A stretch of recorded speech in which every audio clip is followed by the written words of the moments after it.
السلام عليكم ورحمة الله وبركاته.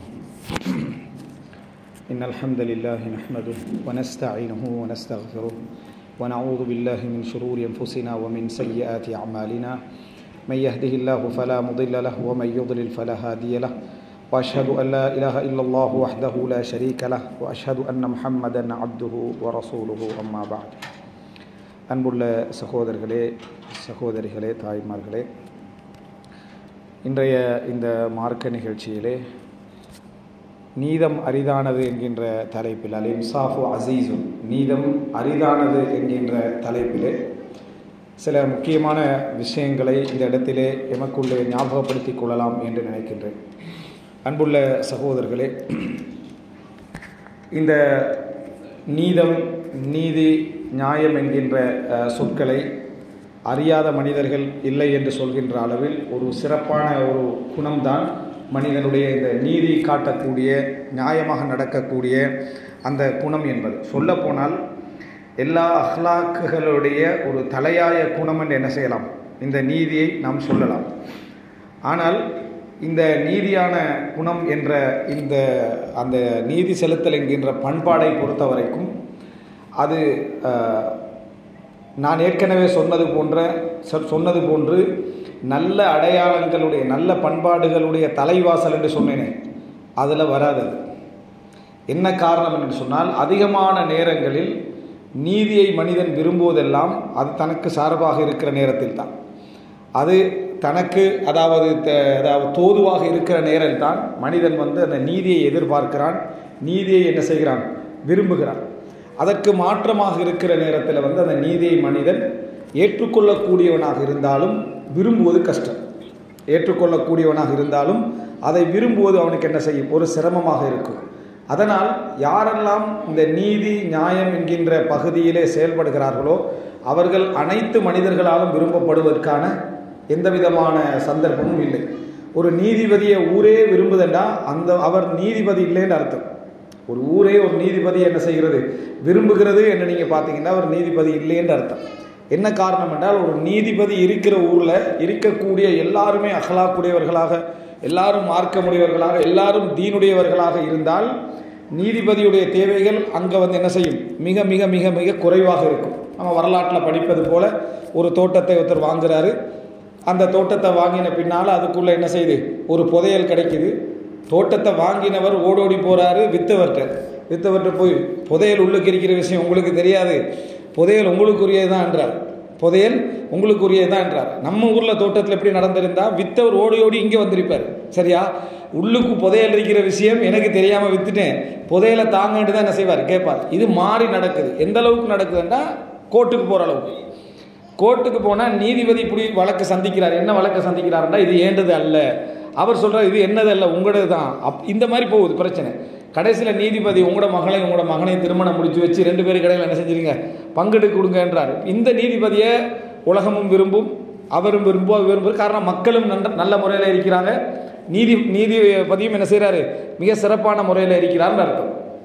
ஆனால் பெரும்பாலும் நீதித்துறை இப்படி என்ன செய்யாது, இருக்காது. அதில் உள்ள ஊர் மக்களும் பெரும்பாலும் இப்படி என்ன செய்ய மாட்டாங்க, இருக்க மாட்டாங்க, சில முக்கியமான காலகட்டங்களிலே தவிர. அதனால் ஒரு நீதிபதியை எல்லோருமே விரும்பக்கூடியவர்களாக இருப்பார்கள் அப்படி என்பது கஷ்டமாவதற்கான காரணம், அவர் உண்மையான நீதிபதியாக இருந்தால், நியாயமான நீதிபதியாக இருந்தால் அந்த நீதி என்ற குணம் என்ன செய்ய, சிலருக்கு எதிராக இருக்கும், சிலருக்கு சார்பாக இருக்கும். இன்னும் சொல்ல போனால், அவர் உண்மையாகவே நீதியை வழங்கி இருந்தாலும் மக்கள் அவர் வழங்கிய நீதியை புரிஞ்சு கொள்றதுக்கு மக்கள் அறிவுடையவர்களாக இருக்கணும், தெளிவுடையவர்களாக இருக்கணும். ஏன்னா மக்கள் யாருக்கு நீதி வழங்குவாங்க அப்படின்னா, அழுகிறவங்களுக்கு, காயப்பட்டவனுக்கு, வேதனைப்படுறவனுக்கு, கத்துறவனுக்கு, நியாயமாக பேசுகிறவனுக்கு தான் நீதி என்ன செய்வாங்க, மக்கள் வழங்குவார்கள். நீதிபதியுடைய பார்வையில் ஆதாரத்தை பார்த்து தான் நீதிபதி தீர்ப்பை வழங்குவார். இப்போ இந்த நேரத்தில் அவனோட கண்ணு போயிருக்குது அப்படி என்று அழுகிறவனுக்கு சார்பாகத்தான் அங்கே கோர்ட்டில் இருக்கிற 75% இருப்பாங்க. ஆனால் நீதிபதி ஆதாரத்தை என்ன செய்வார், பார்த்து கொண்டிருப்பார். இந்த இடத்துல நீதிபதியை விரும்புறது என்பது, மக்கள் நீதமாக தான் இருக்கிறாங்க, மக்கள் இறக்கமாகிறாங்க. மக்கள் இறக்கமாகிறதால தான் இந்த இடத்துல மக்கள் அந்த மக்களுக்கு சார்பாகிறாரு. ஆனால் நீதி அதுக்கு எதிராக இருக்குது. இப்போ மக்கள் கெட்டவர்களும் அல்ல, நீதிபதி கெட்டவரும் அல்ல, தீர்ப்பும் நியாயமாக வழங்கப்பட்டிருக்குது. இப்போ பிரச்சனை எங்கே இருக்குது? எல்லாருமே அஹ்லாக்குடையவர்கள். தீர்ப்பு வழங்கப்பட்டவர்களும் அந்த நீதியை வெறுக்கின்றவர்களும் அஹ்லாக்குடையவர்கள். என்ன காரணமாக வெறுக்கிறாங்க? அவனுக்கு கண்ணு கீழே விழுந்து அழுகிறான், துடிக்கிற அந்த நீதிபதி எந்த விதமான ஒரு அழுகையும் வராமல் அப்படியே முரட்டுத்தனமாக இருந்துட்டு தீர்ப்பு வழங்குறானே என்று சொல்கிற மக்கள் அஹ்லாக்குடையவர்கள். ஆனால் அறிவுடையவர்கள் அல்ல. சொல்கிற மக்கள் அஹ்லாக்குடையவர்கள், அறிவுடையவர்கள். வழங்குற நீதிபதி அழுதார்னு வைங்களே, நீதிபதியும் சேர்ந்து குற்றவாளியோட அழுதார்னு வைங்களே, ஊரே விரும்பும். யார் விரும்ப மாட்டான்னா, இவருக்கு எதிராக அந்த நீதி போகும்போது அவரை தவிர மற்ற எல்லாரும் என்ன செய்வாங்க? அதை விரும்புவாங்க. இப்படியெல்லாம் நீங்கள் எடுத்து பாருங்க. சில நீதிபதிகளை நாங்கள் விரும்புகிறோம். எதனால் விரும்புகிறோம் பாருங்க. சில சேனல்களில் சில நீதிபதிகளுடைய அந்த தீர்ப்பு வழங்கக்கூடிய நீதமான செய்திகள் வார டைமில் எல்லாருமே அதை விரும்புகிறாங்க. பல காரணமாக விரும்புகிறாங்க. முதல் காரணம் என்ன தெரியுமா? அவர் நியாயமாக தீர்ப்பு வழங்குறாரா இல்லையான்றதில்லை, எவ்வளோ தாராளமாக நடக்கிறாரு, பரவாயில்லைன்றாரு, மன்னிச்சு விடுறாரு, என்ன இந்த அவரும் சேர்ந்து கவலைப்படுறாரு, அவரும் சேர்ந்து கண்ணீர் வடிக்கிறாரு அப்படின்றது முதல் காரணம். ரெண்டாவது பிரச்சனை நம்முடைய இல்லை. ரெண்டாவது என்ன பிரச்சனை? என்னது பிரச்சனை இல்லை, அது யாரோட பிரச்சனை? எனக்கு சம்பந்தப்படாதவர்களுடைய பிரச்சனையில் நம்ம காயப்பட்டவனுக்கு சார்பாக அழுதுகின்றிருப்போம், உண்மைக்கு எதிராக என்ன செய்வோம்? இருப்போம். இந்த ரெண்டே நீங்கள் எடுத்து பார்த்தீங்கன்னா முக்கியமான ஒரு சுருக்கம் உங்களுக்கு கிடைக்கும். என்னடா, நீதி வழங்குதல் என்பது ஒரு சிறப்பான குணம், அது ஒரு அழகான குணம். ஆனால் எல்லா குணங்களையும் வெளியே அழகுபடுத்தி காட்டக்கூடிய சில தலைவாயில் குணங்கள் இருக்குமே. நான் ஏற்கனவே சொன்ன மாதிரி புன்முறுவல், அந்த மாதிரியான குணங்கள் இருக்குது. இந்த மாதிரியான குணங்கள் அதை என்ன செய்யாது? வராது. ரெண்டாவது விஷயம், அஹ்லாக் ரீதியாக எடுத்து பார்த்தீங்கன்னு சொன்னால் நீதி வழங்குதல் சிறப்பானமான குணமாக இருந்தாலும் அந்த நீதி வழங்குதல் என்பதை புரிஞ்சு கொள்றதுக்கு அறிவுடைய மக்கள் சூழ என்ன செய்ய வேண்டியிருக்குது? இருக்க வேண்டியிருக்குது. எனவே இந்த இடத்துல எடுத்து பார்த்தீங்கன்னா முதலாவது எங்களை மனசுலேருந்து நம்ம எடுத்து விட வேண்டிய ஒரு சப்ஜெக்ட், ஒரு நீதியை படிக்கிற டைமில், நியாயத்தை படிக்கிற டைமில் நீங்கள் எடுத்து விட வேண்டிய ஒரு சப்ஜெக்ட் என்ன தெரியுமா?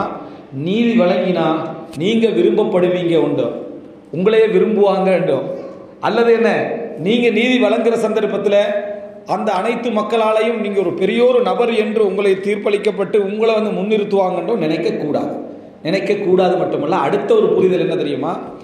உலகத்தில் மிகப்பெரிய எதிரியாக இருக்கக்கூடியவன் நீதி வழங்குறவன் தான்.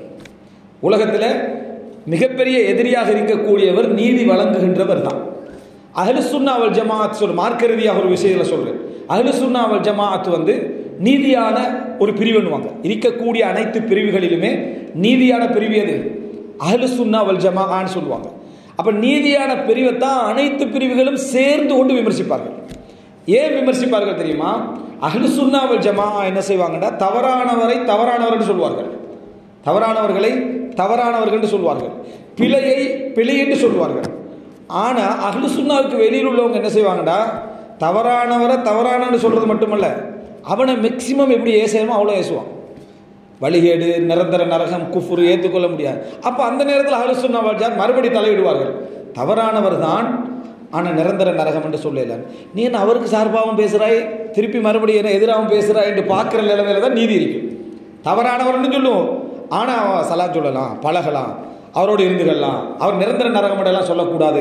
சில பொழுது எங்களுக்கு அல்லாஹ் தஆலா தண்டனை தந்துட்டு அவரை என்ன செய்யலாம், மன்னிக்கலாம் பண்ணி இப்படி பேசிட்டு இருப்போம். இவருக்கு நம்ம ஊரில் என்ன பேர் சொல்லுவோம்னா, வீணா நியாயம் காய்ச்சிட்டிக்கிறோன்னு பேர் சொல்லுவோம். வீணா நியாயம் காய்ச்சி எப்போ பார்த்தாலும் தத்துவம் பேசிட்டிக்கிறான்னு ஒரு பேரை நம்ம என்ன செய்வோம், சொல்லுவோம். என்ன காரணம்? பிழைன்னு சொல்லுவார், ஆனால் பிழையானவருக்கு மொத்த தீர்ப்பை வழங்குறதுக்கு விடவும் மாட்டார்.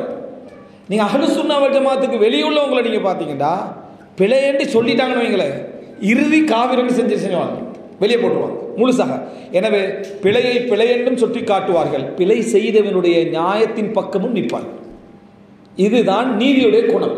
இதுதான் நீதியுடைய குணம். இந்த நீதியுடைய குணம் எங்களுக்கு மார்க்க ரீதியாக சொல்கிற சந்தர்ப்பத்தில் நிறைய டச் ஆகாது, உள்ளத்தில் போய் சேராது.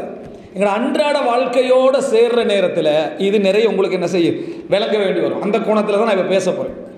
மார்க்க ரீதியாக அஹ்லு சுன்னா வல் ஜமாஅத்துக்கும் அடுத்த பிரிவுகளுக்கும் மேலுள்ள நீதி நியாயங்கள பகுதியில் பேசலை. எங்களோட அன்றாட குடும்ப வாழ்க்கை, சமூக வாழ்க்கை, கல்வி வாழ்க்கை, நட்போடு உள்ள வாழ்க்கை, இந்த இதெல்லாம் நீங்கள் எடுத்து பார்த்தீங்கன்னு சொன்னால், இந்த நீதி என்ற குணத்தை பொறுத்த வரைக்கும் நீங்கள் நீதி யார் ஒரு புத்திசாலி என்றா நீதிபதியாக உங்களுக்கு பட்டம் தர போகிறவன்டா ஓடிடுவான். விளங்கிட்டா? நீதிபதியாக உங்களுக்கு பட்டம் தர போகிறான்டா ஒரு புத்திசாலி மேக்சிமம் ஓட தான் பார்ப்பான். என்ன காரணம் என்று சொன்னால், அவர் கைரு மஹ்பூப், என்னதான் நீங்கள் சொல்லிட்டாலும் சரி, அவர் விரும்பத்தக்கவராக இருக்க மாட்டார். சில நீதிபதிகளை பாராட்டத்தை காணுவீங்க, அவர் மௌத்தாய் பாருங்க, அவர் இப்போ மௌத்தாகிடும். ஒரு நீதிபதி இருந்தார், அவர் சரியான நியாயமான தீர்ப்பு வழங்கிப்பாருன்னா மெயின் காரணம் என்னன்னா அவர் மௌத்தாகி இருப்பார். அவர் என்ன செய்வார்? மௌத்தாகி இருப்பார். அடுத்த ஒரு நீதிபதியை பொறுத்த வரைக்கும் அவர் அரசாங்கத்தால் தான் நியமிக்கப்படுவார். அப்போ அவர் விரும்பியோ விரும்பாமலோ அரசாங்கத்துக்கு எதிரான தீர்ப்பு வழங்குறதுல பெரிய சோதனை என்ன செய்வார்? அனுபவிப்பார். எல்லா வகையிலும் எடுத்துக்கொண்டீங்கன்னா நீதி மிகவும் கஷ்டமான ஒரு குணம், ஆனால் மிகவும் அழகான ஒரு குணம். மக்களால் அதிகமாக அவசரமாக புரிந்து கொள்ள முடியாத ஒரு குணம் தான் நீதி என்று சொல்கிறேன். இப்போ இன்னொரு வகையில் நான் என்ன சொன்னேன்டா, இந்த நீதி அப்படி என்று சொல்கிற பகுதி எப்படி இருக்கும் என்று சொன்னால், பிழையையும் சொல்லி பிழை சொன்னவருடைய நியாயத்தையும் சொல்லும். நீதி என்னன்னா, செஞ்சது பிழை. நாங்கள் நிறைய பேர் அந்த மனிதன்ட்ட இயல்பு தானே பேசணும், நீ செஞ்சது பிழை தான், இருந்தாலும் அதுக்குரிய சில காரணங்களை நான் புரிஞ்சு கொள்றேன்னு சொல்கிறது தானே. இது அந்த நீதியை புரிகிற ஒரு மனிதனுடைய வார்த்தையில் வரக்கூடிய அழகான வாசகங்கள். இதையும் நீங்கள் புரிந்து கொண்டு இன்னும் சில விஷயங்களை தெரிஞ்சுக்கணும். நீதி என்ற குணம் ஃபித்ரத்தா. ஃபித்ரத்தன் என்ன? அல்லாஹு தாலா அப்படியே மனிதனுடைய இயல்புல படைத்திருக்கிறானா அப்படின்னு பார்த்தீங்கன்னா இதுக்கு கொஞ்சம் வடிவங்கள் இருக்கு. அது என்ன அப்படின்னு சொன்னால், மனிதனுக்கு எது சரி எது பிழை என்ற மாதிரியான ஒரு இயல்பு அல்லாஹு தாலா இயற்கையிலே படைச்சிருக்கிறான். இதுக்கு குர்ஆன் சொல்லக்கூடிய வார்த்தை மீசான். அல் மீசான். அல்லாஹு தாலா மீசானை வச்சுக்கிறான். மீசான் என்னன்னு சொன்னா, எங்களுடைய ஃபித்ரத்தில் எல்லாருக்கும் பதிஞ்சிக்கிற ஒரு குணம் என்னண்டா, புத்தகம் இல்லாமல், வேதங்கள் இல்லாமல், வழிகாட்டல் இல்லாமல், நீதிபதியே இல்லாமல் ஒரு இடத்துக்கு போகிற டைமில் சில நியாயம் சும்மா வழங்குறது. அதில் தான் மனிதன் இயங்கி கொண்டிருக்கிறான். ஒரு இடத்துல ஒருத்தர் அடிக்கிறாருன்னு வைங்க, ஒருத்தருக்கு அவர் சும்மா இருக்கிறாருன்னு வைங்கள, எங்களுக்கு போன ஸ்டெப்ல என்ன படும்? ஏன் இப்படி சும்மா அடிக்கிறான்னு படும். இப்படி நம்ம திருப்பி கேட்போம். இந்த கேட்டல் எதனால் வருது?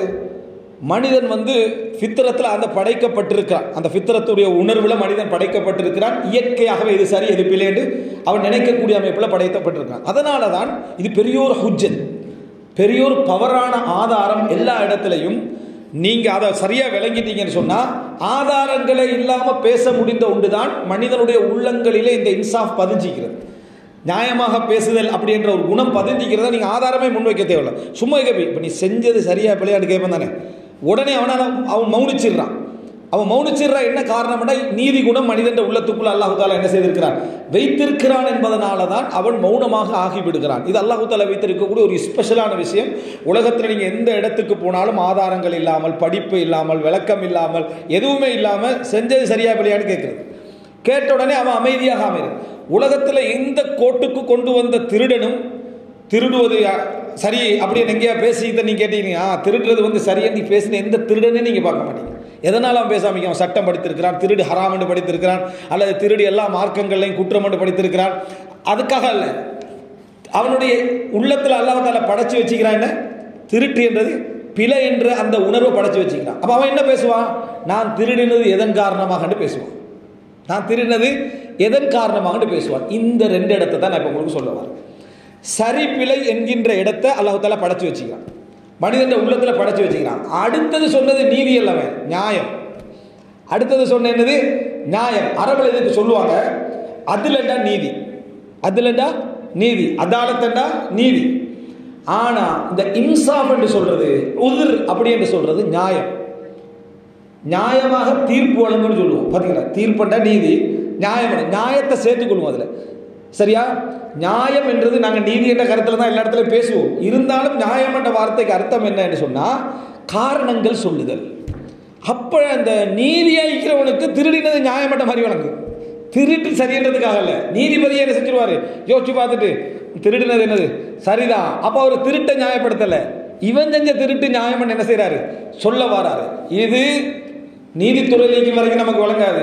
குடும்பங்கள் என்று படிக்கிற சந்தர்ப்பத்தில் உங்களுக்கு இந்த நியாயமும் நீதியும் எப்படி மிக்ஸ் ஆகுது, எப்படி பிரியுதுன்றது உங்களுக்கு என்ன செஞ்சிடும்? விளங்க வந்துடும். அத்தனை தவறையும் நியாயப்படுத்துதல் எப்படி நடக்கும் என்றதுதான் இப்போ நம்ம தெரிஞ்சுக்கொள்ள வேண்டிய விஷயம். நீதியை எல்லாரும் சரியாக பேசிடுவாங்க. நீதியை எல்லாரும் மார்க் அடிப்படையில் எடுத்துக்கொண்டீங்கன்னா உலகத்தில் உள்ள ஆக கெட்ட விதத்துக்கள் உள்ளவரும் நீதியை சரியாக பேசலாம். ஷிர்க்கு கூடாதுன்னு எல்லா குர்ஆன் வசனத்தையும் சொல்லலாம், விதத்து கூடாதுன்னு எல்லா குர்ஆன் வசனத்தையும் சொல்லலாம், பாவம் செய்கிறது கூடாது எல்லா குர்ஆன் வசனத்தையும் சொல்லலாம். அவருக்கு எது சொல்ல முடியாதுன்னா எது ஷிர்க்குன்னு சொல்லலாம், எது விதத்துன்னு சொல்ல இல்லாமல் போகும். காரணம் அவர் ஒவ்வொன்றுக்கு ஒரு நியாயம் வைத்திருப்பது. இதே மாதிரி தான் குடும்பங்களில் பிரச்சனை வர சந்தர்ப்பங்கள் எல்லாம் என்ன பேசுவோம், நீ செஞ்சது பிழையா சரியான பிழைன்றுவான், ஆனால் ஏன் செஞ்சேன்னு ஒரு விளக்கம் சொல்லுவான்.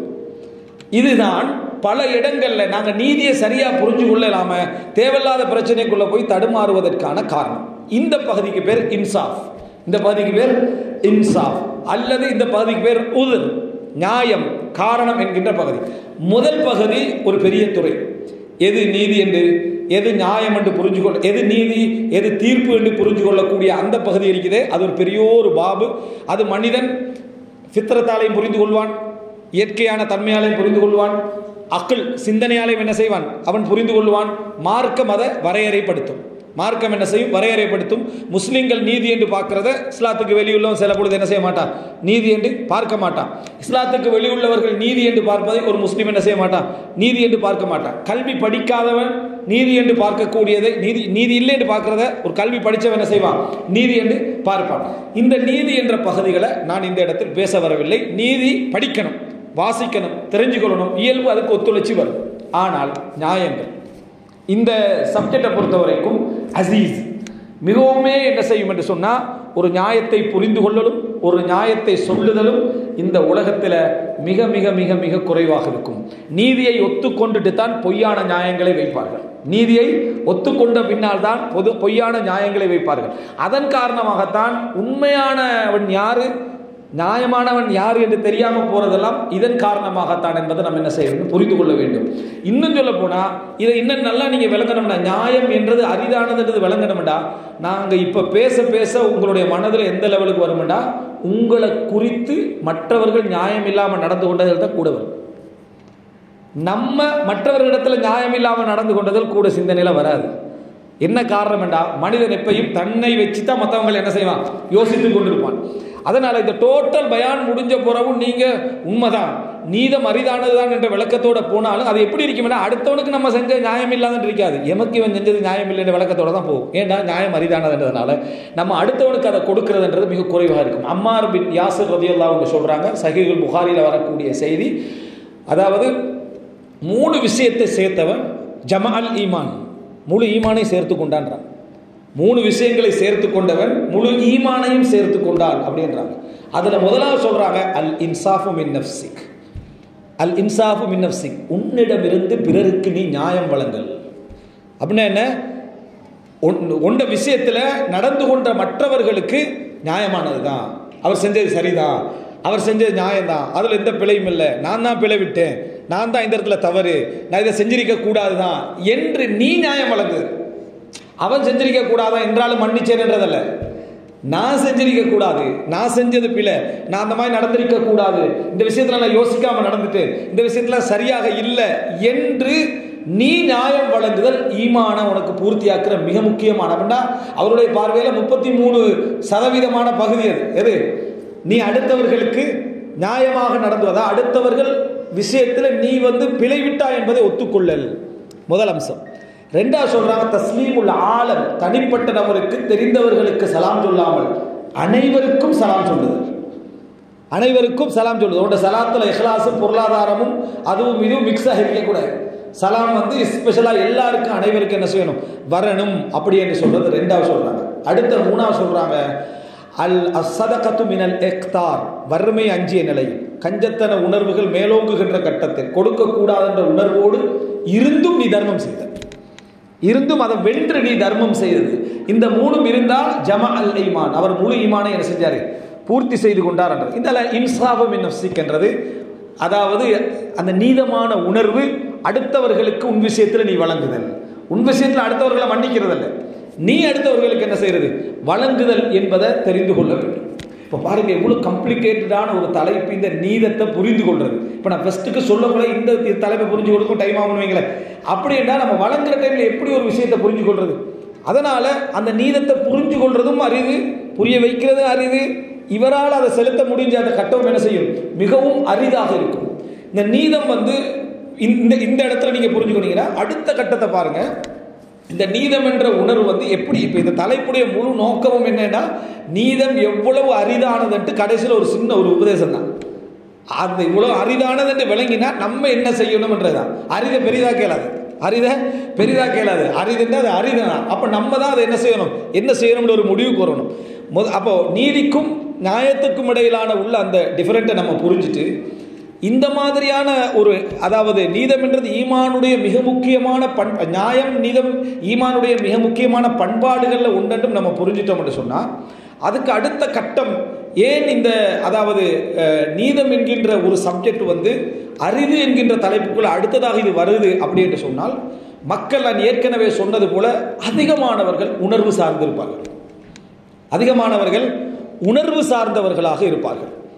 அறிவும் உணர்வும் கலந்து அறிவை முற்படுத்தக்கூடிய தன்மையில் அதிகமான மனிதர்கள் இருக்க மாட்டார்கள், அதனால என்ன நடக்கும்னா, மனைவிக்கு நியாயமாக நடந்து கணவனுக்கு நியாயமாக நடந்தால், பாப்பாவுக்கும் நியாயமாக நடந்து மனைவிக்கு நியாயமாக நடந்து தாய்க்கும் நியாயமாக நடந்தால், மனைவி கணவனுக்கு நியாயமாக நடந்து சகோதரர்களுக்கு தன்னை குடும்பத்துக்கு நியாயமான நடந்தா அவ அநீதியானவ. குடும்பத்தில் பேரெடுக்கல் மணிங்க ரெண்டு பக்கத்தில் நியாயமாக நடக்கக்கூடியவன் தான் குடும்பத்தில் ரெண்டு பக்கமும் பேர் எடுக்கிறவன். என்ன பேர்? இந்த பேர் எடுக்கிறவன். சில குடும்பங்களை நீங்கள் பார்ப்பீங்கன்னு சொன்னால் மகனை உம்மா அப்படி பாராட்டும் அல்லது வைஃப் பாராட்டுவான். ஏன்னா அவன் பெரண்டான்னு அர்த்தம். என்ன அர்த்தம்? ஒரு பக்கத்துக்கு என்ன செஞ்சிட்டான், சாஞ்சிட்டான்னு அர்த்தம். அதனால் ஒரு பக்கம் கடுமையாக பாராட்டிக்கிட்டு இருக்கும். ஏன்னா அவன் பார்க்குறான் நம்ம இந்த சைடுக்கு அந்த சைடுக்கு நடுவில் நின்று ரெண்டு பக்கம் நியாயங்களையும் பேசிட்டு இருந்தா அந்த மெத்தளத்துக்கு ரெண்டு பக்கம் அடி மாதிரி போயிடுது. சரியா? அதனால் நம்ம ஒரு பக்கம் அடி வாங்கிட்டு ஒரு பக்கம் சந்தோஷமாக இருக்கிறதுன்றது தான் இயற்கையாக மனிதன் தேர்ந்தெடுத்துக் கொள்ளக்கூடிய துறை. ஆனால் அன்றாட நீதிமன்றத்தில் வேணுமெண்டா ஓடிடலாம், லைஃப் அவுட் என்ன செய்யலாது, ஓட இயலாது. அல்லாஹ் தஆலா சொல்றான், வலவ் அலா அன்ஃபுசிக்கும், உங்களுக்கு எதிராக இருந்தாலும் நீங்கள் என்ன செய்யணும், நியாயமாக நிற்கணும் அப்படின்றா. இப்போ நியாயமாக நிற்கிற டைமில் இங்கே போய் நீங்கள் என்ன சொல்லுவீங்க, தாயுடைய நியாயங்களை சொல்லி பொறுமையாக்குவீங்க. இங்கே போய் நீங்கள் என்ன சொல்லுவீங்க, மனைவியோட நியாயங்களை சொல்லி பொறுமையாக்குவீங்க. அப்படி செய்யலையா, இங்கே தாயை திருப்திப்படுத்துவீங்க, அங்கே மனைவியை திருப்திப்படுத்துவீங்க. இப்போ அவர்களுடைய பார்வையில் அவங்க உணர்வு சார்ந்தவர்களாகத்தான் அதிகமாக இருப்பார்கள். அப்போ உங்களை என்ன முடிவு எடுப்பாங்க, சாஞ்சிட்டான் அந்த பக்கம், அந்த பக்கம் சாஞ்சிட்டான். இந்த பக்கம் என்ன முடிவு எடுப்பாங்க, அந்த பக்கம் சாஞ்சிட்டான். இப்போ நடுவில் நீங்கள் ஃபீலிங்கில் இருப்பீங்க, என்ன அல்ஹம்துலில்லாஹ் நான் நீதியாக நடந்தீங்க. ஒரு 2-3 வருஷத்துக்கு போகிற பார்த்தா 2 பேரும் பேசுகிற மாதிரி லிஸ்ட்டுக்குள்ளே நீங்கள் இருப்பீங்க. நல்லா தானே நடந்துட்டு இருக்கு, நான் என்ன பிழையும் செய்யலையே என்று நினைக்கிற சந்தர்ப்பத்தில் நீதியாக நடந்தது தான் நீங்கள் விட்ட பிழையாக இருக்கும், நீங்கள் விட்ட பிழையாக இருக்கும். அன்பாக நீதி என்ற பகுதியை கொஞ்சம் மறைச்சி இந்த பக்கத்துலேயும் ஒரு அன்பு கொஞ்சம் போலி கலந்து இந்த பக்கத்துலேயும் கொஞ்சம் அன்பை கொஞ்சம் போலி கலந்து நீங்கள் செலுத்தியிருந்தீங்கன்னு சொன்னால் அந்த துறை என்ன செஞ்சு ஓரளவுக்காவது கிளியர் ஆகிக்கும், விளங்குற டைமில் வாழ்க்கை முடிச்சிக்கும். சரியா? இந்த ஒரு எடுத்து பார்த்தீங்கன்னா நியாயம் நீதி அப்படி என்று சொல்லக்கூடிய அந்த உதிர் என்ற பகுதியை புரிஞ்சு கொள்ள முடியாமைக்கு போகிறதுக்கு காரணம் இதான். மனைவி பக்கத்தில் எடுத்து பாருங்க, கணவன்டா கணவனுடைய கோட்டோடு நிற்கணும் என்று சொல்ல நினைக்கக்கூடிய மனைவி இருப்பாங்க. மனைவிக்கு கணவனுக்கு எல்லா வகையிலும் நம்ம சரியாக இருக்கணும் அப்படின்ட்டு. அதனால் கணவனை விட்டு கொடுக்காம தம்பிட்ட நானாட்ட பாப்பாட்ட விட்டு கொடுக்காம என்ன செய்வாங்க, பேசிக்கிட்டு இருப்பாங்க. அங்கே போனதோடு அந்த குடும்பத்துக்கே என்ன செஞ்சுட்டா, சாஞ்சிட்டாலண்டு அவங்க ஒரு நினைப்பாங்க. அது ஃபித்ரத் அப்படி அவங்களை நினைக்க வைக்கும், உணர்வு சார். இங்கே வந்தால் கணவன்கிட்ட கொஞ்சம் எங்களோட தம்பியை கொஞ்சம் கவனிச்சுக்கங்க, நானே கொஞ்சம் கவனிச்சுக்கங்க, இவர் ஒரு விளக்கம் சொல்லி கேட்டுருப்பாருன்னு வைங்களேன். இந்த மனைவிக்கு பேர் என்னடா, 2 பக்கமும் இல்லாத ஒரு நடு வாழ்க்கை இருக்கு. இன்கேஸ் அல்லாஹ் தஆலா இப்படி ஒரு நிலைமையில் இருக்கக்கூடிய ஒரு கணவனை ஒரு 40-50 மௌத்தாக்கிட்டான்னு வைங்களேன், அந்த மனைவியோட வாழ்க்கை 2 பக்கத்துலையும் ஆதரவு இருக்க, 2 பக்கத்துலையும் ஆதரவு இருக்க. செஞ்ச குற்றம் என்னடா, நியாயமாக நடந்தது. செஞ்ச குற்றம் என்னது, நியாயமாக நடந்தது. அப்படி என்று வரக்கூடிய செய்தியை பார்க்கிறோம். இந்த இடத்துல இன்னொரு ஹிக்மத்தும் இருக்குது. குடும்ப விஷயங்கள்ல நியாயங்களை முற்படுத்துவதை விட நியாயங்களை சபர் செஞ்சுக்கிட்டு நீங்க கொஞ்சம் என்ன அந்த இடத்துல அன்பை முற்படுத்துறதா கூடுதலாக இருக்கணும். அன்பையே அந்த இடத்துல காட்டுறதா, நியாயங்களை விழுங்கிடணும். அந்த நியாயத்தை இங்கே போய்த்து பேசி இந்த நியாயத்தை அங்கே போய்த்து பேசுனீங்கன்னா உங்களுக்கு நியாயம் கிடைக்காது. நீங்கள் என்ன செய்ய, அதை விழுங்கிட்டு இந்த பக்கம் ஒரு அன்பு அந்த பக்கம் அன்பு பார்த்துக்கணும். சரியா? அதை சரியாக செய்யணும். இப்போ இந்த இடத்துல நீங்கள் பார்த்தீங்கன்னு சொன்னால் நியாயங்களாக நடக்கக்கூடியவர்களுடைய நியாயங்கள் புரிய முடியாமல் போகிறதுக்கான பிரதானமான காரணம் எதாக இருக்குது, உணர்வு ரீதியான விஷயம். மனிதர்கள் எப்பொழுதுமே உணர்வு பூர்வமாக உணர்வு மிக்கவர்களாக இருப்பதன் காரணமாக ஒரு நாளும் நீங்க எவ்வளவு நியாயமாக 2 பக்கத்திலே நடந்துட்டாலும் சரி, நீங்க நினைச்சிடவானா நீங்க ஒரு நியாயவான் அப்படின்னு உணர்ந்து கொள்வார்கள் நினைக்குவாங்க. ஆனா உங்களுக்கு அந்த பாராட்டெல்லாம் தருவான், அவர்கள் மூலம் தருவான். எப்போடா பிரச்சனைகள்லாம் அமைதி அடைஞ்சு ஒரு சிக்கல் இல்லாத 1-2 நாட்களும் நிமிடங்களும் மாதங்களும் வந்தால் அந்த நேரத்தில் திடீர்னு உங்களே பாராட்டுவாங்க. அவர் 2 பக்கம் ஒரு மாதிரியாக சமாளிச்சுட்டு போகிறான்னு பாராட்டுவோம். அந்த டைமில் சந்தோஷப்பட்டுக்கொள்ள வேண்டியதான். ஆனால் யூடர்ன் வரும், சரியா? இயற்கையான ஒரு அம்சம் என்று சந்தோஷப்பட்டுக் கொள்ள வேண்டியதான். இன்னொரு காரணம், இப்போ இந்த உணர்வு ரீதியாக வர விஷயம் குடும்ப ரீதியாக மட்டுமல்ல, நீங்கள் சமூகத்திலையும் தான், அடுத்தடுத்தவங்களோட விஷயத்திலையும் தான், எல்லா இடத்துலையும் நீங்கள் இதை பார்ப்பீங்க. அறிவு ரீதியான நபர்கள் குறைவாக இருப்பது ஒரு காரணம். அப்போது அறிவு ரீதியான நபர்கள் 3வது கட்டம் எடுங்க. அறிவு ரீதியான நபர்களாக இருக்கிறாங்க, அறிவு ரீதியாக உங்களுடைய நியாயங்களை சிந்திக்கக்கூடியவர்களாக இருக்கிறாங்கன்னு வைங்களேன். அறிவு ரீதியாக இந்த அறிவு ரீதியாக நியாயங்களை சிந்திக்கக்கூடியவங்களுக்கு முழுமையான அந்த அறிவு கிடைப்பதற்கு நிறைய பண்பாடு இருக்கிறாங்க. அறிவெல்லாம் விளங்கிடுவாங்க. நியாய அவநியாயங்களை புரிஞ்சு கொள்ளக்கூடிய அறிவுகள் எல்லாவற்றையும் வளர்த்துவாங்க. பண்பாடு இல்லைன்னு வைங்களேன். பண்பாடு இல்லைன்னா என்ன? பொறாமைக்காரன். உதாரணமா முஆவியா ரலியல்லாஹு அன்ஹு சொல்றாங்க, இன்னி ல அக்திர் அன் உர்திய குல்ல வாஹிதின், நான் எல்லா நபர்களையும் திருப்திப்படுத்துவதற்குரிய ஆற்றல் எனக்கு இருக்கின்றார் முஆவியா ரலியல்லாஹு அன்ஹு. இல்லா ஹாசித நிஅமா, ஒரு நிஅமத்தில் பொறாமைப்படுகின்றவனை தவிர. அவனை திருப்திப்படுத்துறா ஜவாலுஹா, இந்த நியமத்தில்லாம் போனால் தான் அவன் என்ன செய்வான்? திருப்திப்படுவான். உங்களில் ஒரு பொறாமைப்பட்டான் வைங்களேன், அவன் பொறாமைப்பட்டுட்டான்டா, அவன்கிட்ட நீங்கள் வந்து எவ்வளவு அறிவு வளர்ந்திருந்தாலும் சரி, அவன் உணர்வு பூர்வமானவனாக இல்லாமல் அறிவை முற்படுத்தக்கூடியவனாக இருந்தாலும் அவன்கிட்ட நீங்கள் நியாயத்தை எதிர்பார்க்க இயலாது. 5 நேரம் தொழக்கூடியவனாக இருப்பார், எல்லாம் இருக்கும். எல்லாம் இருந்தாலும் இந்த ஹசது வந்துட்டுன்னு வைங்களேன், இந்த ஹசது வந்துட்டுன்னு சொன்னால் அவன்கிட்ட உனக்கு நீங்கள் இந்த ஹாசிதை கண்டுபிடிக்கல, பொறாமைக்காரனை கண்டுபிடிக்கிறதெல்லாம் என்னது மிச்சம் கஷ்டமாக இருக்கும். ஒரு 10 வருஷத்துக்கு போகிறது இவன் தான் மெயின் பொறாமைக்காரனாக இருந்திக்கிறான் விளங்குறது கஷ்டமாகிடும். ஸோ அவனை நீங்கள் திருப்திப்படுத்துறது கஷ்டமாகவே இருக்கும். பல இடங்களில் நீங்கள் நியாயங்களை சொல்லியிருப்பீங்க, இதுதான் பிரச்சனைக்கு காரணமாகிடுச்சு, இல்லை உன்னிட்ட தான் நான் ஒரு பிழையை பார்க்குறேன், நீங்கள் உங்களே குற்றவாளியாக்கி நீங்கள் ஒரு குற்ற உணர்வோடு தெரிவிங்க. 10வது வருஷம் தான் விளங்கி இவன் பொறாமைக்காரனாக இருந்திக்கிறான் விஷயம், அதுக்கப்புறம் 10 வருஷம் போய் இவனை திருப்திப்படுத்துறது மிகவும் கஷ்டம் என்றார். ஏன்னா முஆவியா ரலியல்லாஹு அன்ஹு அவர்கள் என்ற அளவுக்கு தனக்கு கீழுள்ள மக்களை திருப்திப்படுத்துகிற விஷயத்தில் மிகவும் அதாவது முயற்சிகளை எடுத்தாங்க. இவரை என்னால் என்ன செய்யலாது, திருப்திப்படுத்த முடியாதுன்னு முஆவியா ரலியல்லாஹு அன்ஹு சொல்றாங்க. எனவே அறிவுள்ள மக்களாக இருந்த உணர்வுள்ள மக்கள், உணர்வு சார்ந்த மக்களை பொறுத்த வரைக்கும் அது வேறு. அறிவையே முற்படுத்தக்கூடிய ஒரு 25-30 பேர் உங்களுக்கு கிடைச்சிட்டாலும் ஹாசிது நிஅமாவாக இருந்தால், உங்களை சூழ உள்ளவர் ஒரு பொறாமைக்காரராக இருந்தால் மிகவும் கஷ்டம். அவருடைய பண்பாடு, அவருடைய இஹ்லாஸ், அவருடைய தக்வா எல்லாம் உங்களை என்ன செஞ்சிடும், ஒரு பொறாமைக்காரனை என்ன செஞ்சிடும், மறைச்சிடும்.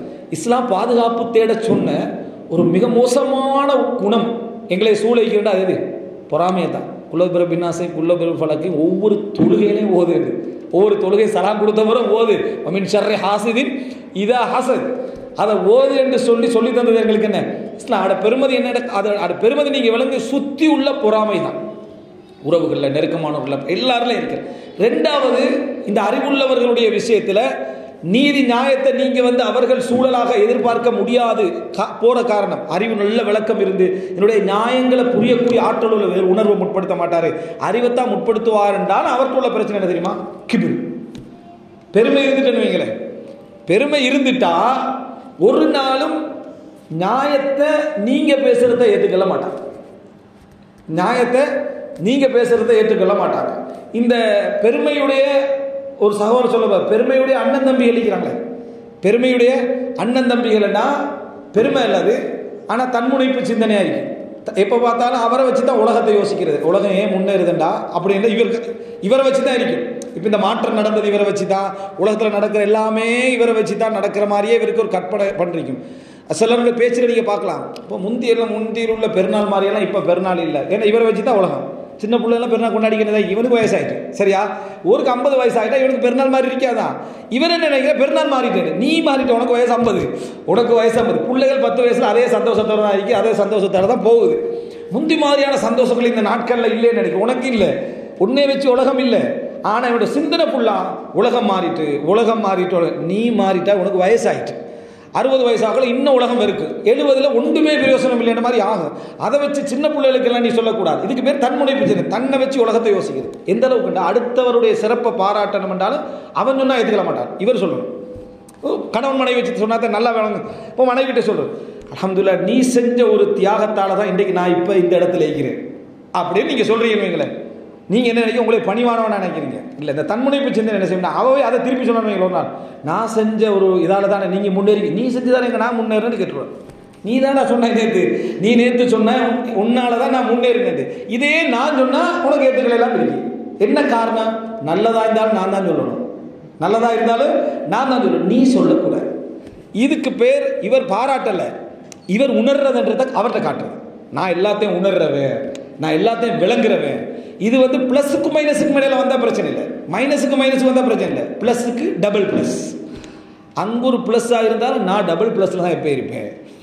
நான் உன்னை ஏற்றுக்கிறேன் பார்த்தியா, உன்னை நான் எவ்வளோ புரிஞ்சுக்கொள்கிறேன் பார்த்தியா, நீ வந்து எவ்வளோ நல்ல நீ சொல்கிறதில்ல நான் உனக்கு சொல்லி தந்திக்கிறேன் பார்த்தியா. அதான் நீ ஒரு மடையன், நீ ஒரு விளங்காதவன் என்று சொல்கிறத நான் அதிகமாக சொல்கிறேன். எந்த சிறப்பு மனைவிட்ட இருந்தாலும் அந்த அத்தனை சிறப்புகளையும் கண்டுபிடிச்ச விஞ்ஞானி யாரு? இவர் தான், ஹஸ்பண்ட். இவர் தான் எல்லாத்தையும் கண்டுபிடிச்சு அவங்களை அடையாளப்படுத்துகிறார். அதே சிறப்பு அவங்க ஏற்றுக்கொண்டு அடுத்த நாள் சொன்னாங்கன்னு வைங்களேன், அடுத்த நாள் நீ நேற்று சொன்ன மாதிரி நான் எவ்வளோ முன்னேற்றங்களுக்கு உங்களுக்கு காரணமாகிறேன் யோசிச்சு பார்த்தேன்டா, என்ன இவன் நான் சொன்னதை விட கூட விளக்குறா போல. நான் நேற்று சொன்னது ஒரு விஷயத்தை தான் பிரித்து 2 பகுதியாக்கி மனைவியை தட்டிடுறது. இதனால தான் நிறைய பேர் வந்து சிறப்பை சொல்ல வரதும் இல்லை. அதே போல் குற்றத்தை சொல்ல தன்முனைப்பு சிந்தனை தான் அந்த பெருமையுடைய நானா தம்பின்றது, சரியா? அதே போல் என்ன, இந்த ஏதாவது குற்றம் சொல்கிறேன்னு வைங்களேன், எனக்கு சரியான கோபம் வருது, நான் மாற்றிக்கொள்ள நினைக்கிறேன் அப்படின்னு அவர் அந்த குறையை ஏற்றுக்கொள்றாரு, அல்ஹம்துலில்லாஹ். அடுத்த நாள் ஒருத்தர் நீங்கள் சரியான கோபக்காரன் சொன்னானு, என்ன இவன் கோபக்காரன் தவறாக முடிவெடுத்துட்டார் அவர், நீ தான் நேற்று சொன்ன நீ கோபக்காரன், அதை அவர் திருப்பி சொல்ல உன்னால ஏற்றுக்கொள்ள, உன்னால ஏற்றுக்கொள்ள தன்முனைப்பு எல்லாம் நான் தான். அதாவது ஜனாசா விட்டு போனால் மையத்தை இவர் தான், கலை நோட்டுக்கு போனால் மாப்பிள்ளை இவர் தான். இந்த சிந்தனை ஒரு குரூப் டைப்.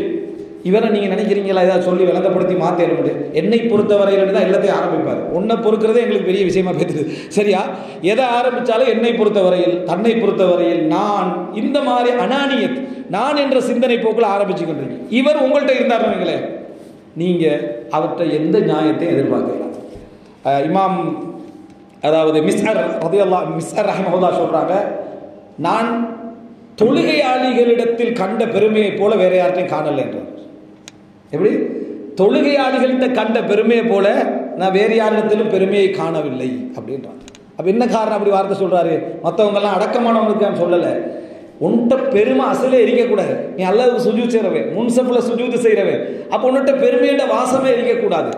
அங்கே வெளியே பாவம் செய்து கொண்டு வேதனையில் இருக்கிறவன் பள்ளிட்டு போயிட்டு வாரத்தவனை கண்டு அவன் பணிஞ்சிடறான். அவன் என்ன செஞ்சிடறான்? பணிஞ்சிடறான். இதை பற்றி நாங்கள் தலைப்பே பேசினோமே, என்ன அதாவது இந்த பாவம் என்ன பணிவு தரும் பாவங்கள் என்று சொல்லி, அப்படிதானே? பாவங்கள் ஒரு மனிதன் செஞ்ச உணர்வு எப்படி பணிவெல்லாம் என்ன செய்து கொண்டு வருது, தலைப்பு தவறுலாம் பேசினாங்களே, சரியா? அந்த மாதிரி தலைப்பு, இந்த உணர்வு அவனுக்கு பணிவை கொண்டு வந்துடுது. இவன் என்ன செய்யறான்? பெருமையில உட்கார்ந்துட்டு பார்க்கிறோம் அப்படின்றத பார்க்கணும். அப்போ எனவே மனிதனுடைய 2வது சப்ஜெக்ட் என்ன அப்படின்னு சொன்னா, அதனால தான் பாருங்க, அந்த துல்ம் அடுத்தவனுக்கு அநியாயம் செய்கிற உணர்வு அப்படியெல்லாம் வரலாம். எடுத்து ஒரு அறிஞர் பதிவிட்டு இருந்தார். ஒரு சகோதரர் சொல்றாரு, ஒரு முக்கியமான நபர் சொல்றாரு, நான் வந்து எனக்கு அநியாயம் செஞ்சவங்களுக்கு எதிராக துவா கேட்கறதுக்கு பள்ளிக்கு போனேன். முன்சப்பில் அநியாயம் செஞ்சவன நின்றுக்கிறாங்களாம். பள்ளிக்கு போனால் அநியாயம் செஞ்ச பாட்டியெல்லாம் எங்கே நின்றுக்கிறாங்க? முன்சப்பில் நின்றுட்டுக்கிறாங்கன்னா துல்முக்கு இபாதத்துக்கு அவங்க வித்தியாசம் வச்சுக்கிறாங்க. அநியாயம் வேற, தொழுகை வேற அப்படின்னு சொல்லி. அப்போ இந்த இடத்துல நீங்கள் நினச்சி பார்த்தீங்கன்னா 3வது கட்டமாக புரிந்து கொள்ளணும். அதாவது அறிவுடையவர்களாக இருந்தாலும் அந்த அறிவுடையவரிடத்தில் ஒரு பொறாமை இருக்குமாக இருந்தால், அறிவுடையவர் கண்டா நீதியை புரிஞ்சு கொள்ள, நியாயங்களை புரிஞ்சு கொள்ள அறிவு இருந்தாலும் அவன்கிட்ட ஒரு பொறாமை இருக்குமாக இருந்தால், அவனிடத்தில் ஒரு பெருமை இருக்குமாக இருந்தால், அவரை உங்களால் என்ன செய்ய முடியாது. நீங்கள் நியாயங்களை சொல்லி விளங்கப்படுத்தக்கூடிய நபராக இருக்கலாம். உணர்வு ஓகே, ஃபஸ்ட்டு சொல்லிட்டு அறிவில் தான் இந்த 2 என்ன செய்யற சொல்கிற, அவர்களை உங்களால் ஒரு நாளும் என்ன செய்யலாது, திருப்திப்படுத்த முடியாது என்பதை புரிஞ்சு கொள்ள வேண்டும். 3வது ஒரு அம்சம், நீங்கள் அதாவது 4வது இந்த பகுதியை விட்டுருங்க. இந்த உணர்வு சார்ந்ததில், அந்த அறிவு சார்ந்ததை இதெல்லாம் பாதிக்கின்றதுல நிறைய அகலாக்களை நம்ம சொல்லிட்டு போகலாம். 4வது அம்சம் என்ன அப்படின்னு சொன்னால், நீங்கள் சில நேரங்களில் வந்து நியாயங்களை வந்து ஒரு இடத்துல சொல்லுகிற நேரத்தில் அவர் வந்து எல்லா வகையிலையும் அறிவு சார்ந்தவராகவும் இருக்கலாம், நல்லவரில் புரிஞ்சு கொள்ளக்கூடியவராக இருக்கலாம். ஆனால் அவர் அந்த நியாயத்தை உங்கள்கிட்ட ஏற்றுக்கொள்ள முடியாத அளவுக்கான சில வேறு காரணங்கள் இருக்கு. அது என்னடானா, நீங்கள் யாருக்கு அந்த நியாயத்தை பேசிட்டு இருக்கிறீங்களோ அவருக்கும் இவருக்கும் இடையில அல்லாஹு தாலா இயற்கையாக வைத்து சில உறவு முறைகள் இருக்கு. மனைவியோட குறையை பற்றி மனைவியோட தம்பிகிட்ட பேசிட்டு இருப்பீங்க, மனைவியோட குறையை பற்றி மனைவியோட தந்தைகிட்ட பேசிக்கிட்டு இருப்பீங்க, மனைவிட அந்த மனைவியுடைய என்ன அதாவது உங்களுக்கு அவர்களை புள்ளைகிட்ட பற்றி என்ன செஞ்சீங்க பேசிக்கிட்டு இருப்பீங்க, அல்லது மனைவி கணவன் என்ன அந்த உறவுகள்கிட்ட பேசிக்கிட்டு இருப்பீங்கடா. நீங்கள் விளங்கப்படுத்துறதுல உலகமாக திறன் உள்ளவராக இருந்தாலும் சரி, உங்கள் பக்கம் 100 நியாயம் இருந்தாலும் சரி, இயல்பு என்பது மிகச்சிறு. என்ன காரணம்டா, தம்பி அங்க தம்பி இருக்கார், பேசுறது வாப்பாட்ட, பேசுறது உம்மாட்ட. நீங்க கேட்கிற நிமிஷம் அவங்க 10 நிமிஷம் அப்படியே நல்ல முறையில் உள்வாங்கிட்டு உள்ளுக்கு போவாங்க. சடார்னு யூட்டன் ஆயிடுது. என்ன காரணம்டா, நீங்க ஏற்றினது அறிவு, அங்க இருக்கிறது இயல்பு. அங்க இருக்கிறது இயல்பு. இவ்வளவு விளக்கமா தானே போனா, இதுக்கு பின்னால வீட்டுக்கு கூட்டிட்டு போகக்கூடாது. எங்க அங்க கூட்டிட்டு போனாலே டோட்டலா எல்லாம் மாறுது. மாறல, நீ சேஞ்ச் பண்ணிருந்த இயற்கைக்கு போயிருது. மாறுறது நீ தான் மாற்றி வச்சிருந்தாய், அது இயற்கைக்கு என்ன செஞ்சிடும் போயிடும். ஏன்னா இயல்பு வந்து அல்லாஹ் தாலா எப்படி படைச்சிக்கிறான்னா, ஒருவருக்கொருவர் உறவு பாராட்டக்கூடிய அமைப்பில் தான் இரத்த உறவு அல்லாஹ் என்ன செஞ்சுக்கிறான், படைத்து வைத்திருக்கிறான். இரத்த உறவு என்ன செய்யும்னா, நீதி நியாயங்களை தாண்டி அன்பு காட்டும். இரத்த உறவு என்ன செய்யும், நீதி நியாயங்களை தாண்டித்தான் அன்பு காட்டும். கடையில் ஒருத்தர் திருடுறான் வைங்களேன், அவனை ஒரு தடவை 2 தடவை பார்த்துட்டு விளக்கிடும். இதே மகன் திருடுறான் வைங்களேன், விளக்கலுமா, விளக்குவோமா, விளக்க மாட்டேன், புள்ளதானே எடுத்துட்டு போட்டு ஒன்று, 2 கலவு தான். ஆனால் இயற்கை என்ன செய்யும்னா மனிதனுக்கு அதை தாண்டி வரும். அதனால தான் இப்போ நாங்கள் அஹ்லுல் பைத் அப்படின்ற ரசூல் ஸல்லல்லாஹு அலைஹி வஸல்லம் இஸ்லாம் முக்கியத்துவப்படுத்துகிற அளவுக்கு முற்படுத்தி வச்சுக்கிறதன் காரணமாக, மார்க்கத்துக்கு செஞ்ச குடும்ப ரீதியான சப்போர்ட் உதவியின் காரணமாக. உலகத்தில் எத்தனையோ காஃபிர் இருக்கக்குள்ள அபூ லஹப குர்ஆன் சபிக்குதே, அபூ லஹப் செஞ்சதை விட நிறைய வேலை செஞ்சவங்க இருந்தாங்க. நீ ஆதரவளிக்க வேண்டிய இயல்புல இருந்தவன், என்னது குடும்பம். நீ இயற்கையாக அநியாயமாக இருந்தாலும் ஆதரவு காட்டக்கூடிய நிலைமையில் இருக்க வேண்டியவன். நீ நியாயத்துக்கு ஆதரவு காட்டலைன்னா அடுத்தவர்கள் உனக்கு தான் என்ன, நீ நன்மை செஞ்சேன்னா உனக்கு டபுள் கூலி என்ன இருக்குதுன்றதான் குர்ஆன் அணுகக்கூடிய முறை. எனவே அவர்கள்ட்ட போய் நியாயங்களை விளங்கப்படுத்த ட்ரை பண்றதவனை பொறுத்த வரைக்கும் என்னுடைய கருத்து, கொஞ்சம் சிந்தனை வீரியம் குறைந்த ஒரு ஆள், அல்லது ஒரு அனுபவம் போதாத ஒரு ஆள், சிந்தனை நல்லா இருந்துச்சுன்னு அனுபவம் போராத ஒரு ஆள், எப்பயுமே குடும்ப ரீதியான இடங்கள்ல பெரிய தவறுகள் நடந்தா தான் அதை கொண்டு போய் சொல்லி நியாயம் எடுத்து பார்க்கணும். மற்றபடி உள்ளதுல அவங்க ஒத்துமையாக்கிறத பார்த்து சந்தோஷப்பட்டுட்டு நம்ம விளையிடணும். அவங்க ஒத்துமையா இருக்கிறத பார்த்து சின்ன சின்ன அதுல பகை அநியாயங்கள் இப்படி இருந்தாலும் குடும்பம் ஒத்துமையாக்குதா, அதை குழப்பிடக்கூடாது. நீ நினைக்கிற உன்னோட நியாயமா நடக்கிறன்னு உமா பிரிச்சு விடுறது, தம்பியை பிரிச்சு விடுறது, வணங்கிட்டா தாத்தா பிரிச்சு விடுறது, அவங்க எல்லாம் சேர்ந்துக்கிறது உலக நியாயம் என்று சொல்லி நீ என்ன செய்யணும், அதை ஏற்றுக்கொள்ள வேண்டும். உனக்கு கொஞ்சம் நியாயம் குறைஞ்சாலும் பரவாயில்ல, உனக்கு கொஞ்சம் நியாயம் குறைந்தாலும் பரவாயில்லை. எனவே ஒரு புத்திசாலியான நாளா நினைச்சுக்கிறணும். இயற்கையான ஒருவர் தொழிலில் பார்ட்னர் ஆகிப்பார், இதில் மட்டுமல்ல தொழிலில் பார்ட்னர் ஆகிப்பார், அவர்கிட்ட போய் இவற்றை நியாயம் காய்ச்சிட்டு தான் மிச்சம் செய்யும், கஷ்டமாயிரும். ஊர் ரீதியான உறவாகிப்பார், ஊருக்கு வேற ஊர்லேருந்து வந்தவர் என்ன செய்வார், ஊர்க்காரரை குறை சொல்லிக்கிட்டு இருப்பார். அவர் அந்த நிமிஷம் சில நியாயங்களை கேட்டுக்கிட்டு இருந்தாலும் அடுத்த நிமிஷம் என்னென்றால் நம்ம ஊர்க்காரன் ஒன்றை சேர்த்துட்டுருவாங்க. அதோட டக்குன்னு எல்லாமே அவசரமாக என்ன செஞ்சிடும், திரும்பி விடும். எப்படி நியாயத்தை பேசுறது? அதனால அல்-இன்ஸ் ஆஃப் அசீஸ், நீதம் வந்து இந்த இடத்துல நீங்கள் பார்த்தீங்கன்னா அரிதானது. இதுலேயே ஒரு மிக முக்கியமான விஷயம் என்ன தெரியுமா, 5வது விஷயம், குர்ஆன் சொல்லக்கூடிய ஒரு விஷயம், நம்ம நீதி நியாயங்கள் எங்கள்கிட்ட அதிகமாக யார் புரிந்து கொள்வார்கள் நம்ம நினைக்கிறோம்னா நெருக்கமானவங்களை. குர்ஆன் என்ன சொல்லுதுன்னா அவன் தான் கூட அத்துமீறுவான். குர்ஆன் என்ன சொல்லுதுன்னா நீதி நியாயம், இப்போ அந்த இடத்துல பார்த்தீங்கன்னு சொன்னால் அடுத்தவருக்கு எதிராக வார நேரத்தில் குடும்பம் சேர்ந்துக்கிட்டுரும். குடும்பம் என்ன செஞ்சிடும், நெருக்கமானவர்கள் சேர்ந்து விடுவாங்க.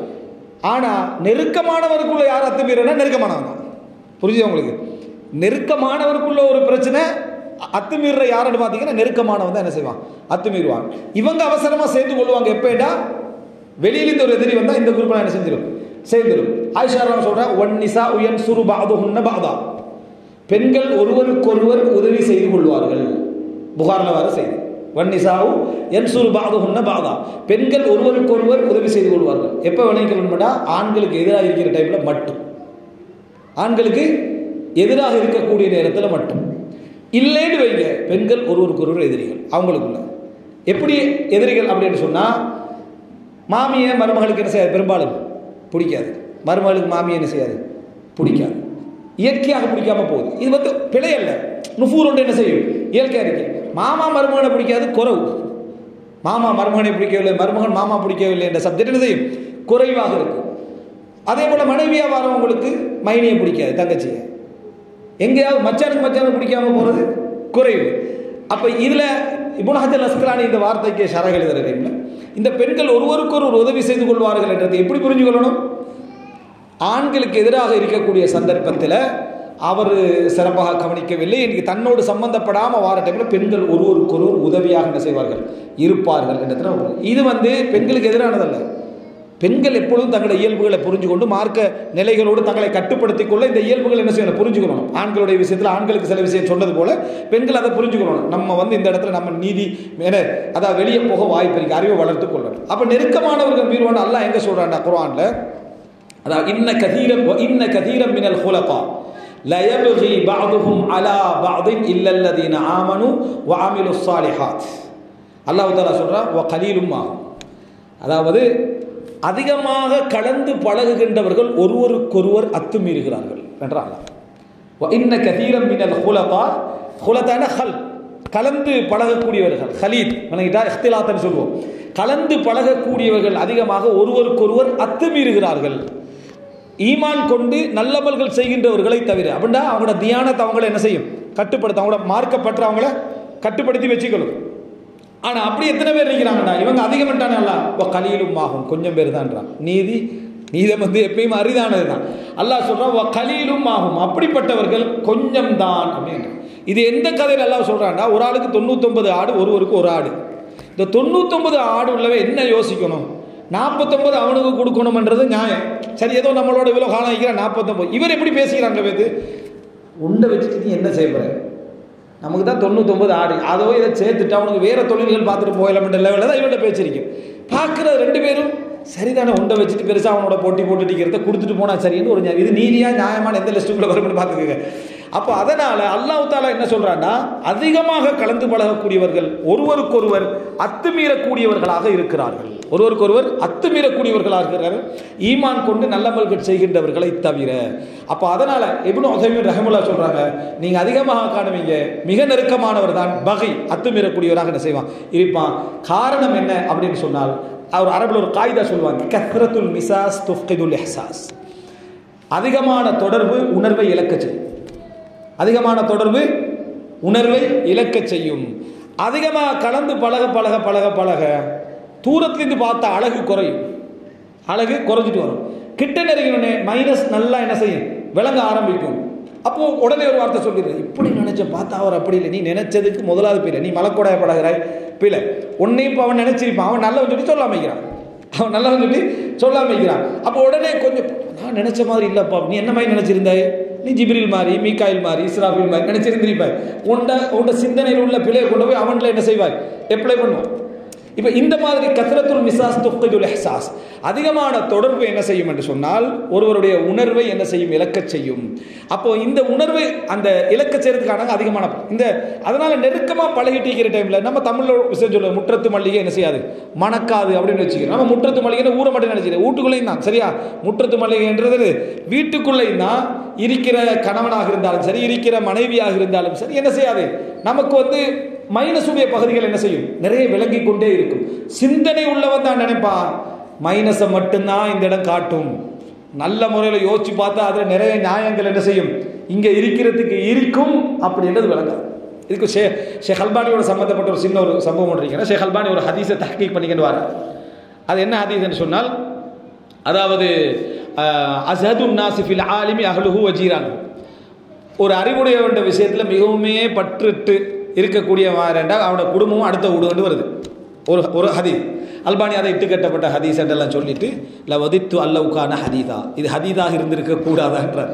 அந்த ஹதீஸ் இட்டு கட்டப்பட்டெல்லாம் சொல்லிட்டு, ஒரு ஆரிமுடைய விஷயத்தில் மிகவுமே பற்றட்டவனா யார் இருப்பான்டா, ஊர் டீச்சர் மாதிரி ஸ்கூலில் ஏதாவது ஊர்லேருந்து டீச்சராக போகிறவனுக்கு பெருசு மரியாதை கொடுக்க மாட்டான்.